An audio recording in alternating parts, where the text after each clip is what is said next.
After 30 years, the Vietnam War ended in 1975.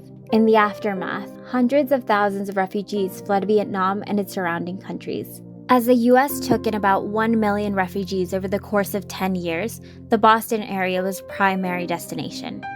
The International Institute of Boston, IIB, helped new arrivals resettle in Chinatown, Allston Brighton, East Boston, the Fields Corner section of Dorchester, and later in the suburbs of Quincy, Randolph, and Malden.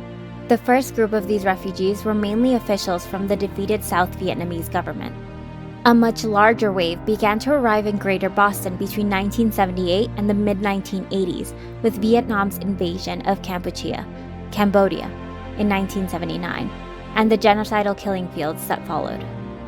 At the same time, a border war between China and Vietnam led to a mass exodus of Vietnam's ethno-Chinese population, most of whom fled in small leaky boats in terrifying conditions.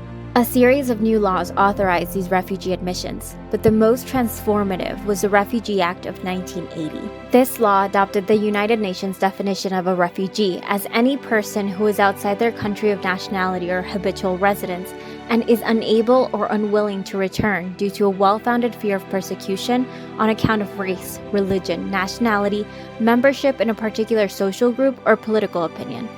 The Refugee Act raised the annual ceiling for refugee admissions up to 50,000 and gave the president authority to admit additional refugees in response to emergencies. It also created a federally funded Office of Refugee Resettlement to work with states to fund and administer refugee resettlement services through a network of local organizations, including the International Institutes. With increased federal and state financial support, IIB programs for resettlement, education, employment, and other services expanded dramatically. IIB hired several Vietnamese staff and became a sponsoring agency for resettling refugees from Vietnam, Cambodia, and Laos. It provided culturally appropriate services, including special English programs for Amerasian youth and basic literacy classes for adults.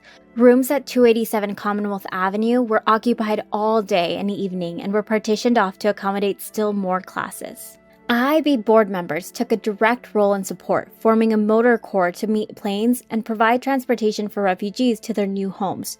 A New England Indo-Chinese Refugee Association was formed to host Buddhist weddings and other ceremonies and events for IIB's growing population of Southeast Asian clients. In the mid-1970s, IIB began hiring staff attorneys to head its legal services department.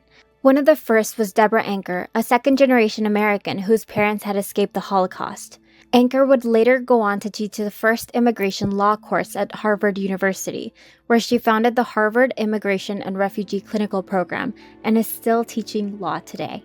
Anker began her tenure at IIB at a time when it was working to welcome refugees from Ethiopia, who were fleeing the violent and repressive regime whose rise ultimately led to a civil war that spread famine, poverty, and further persecution. One of the Ethiopian clients whom Anker helped to bring to Boston was Daniel Yohannes, a new American who would one day be appointed by President Barack Obama as a U.S. ambassador to the Organization for Economic Cooperation and Development. When thousands fled Cuba in the Mariel Boatlift exodus, IIB secured a grant from the Massachusetts Department of Social Services to establish a new multi-service center for them in the Jamaica Plain neighborhood of Boston. In its first year, the center helped more than 200 Cuban refugees, securing jobs for 110 of them.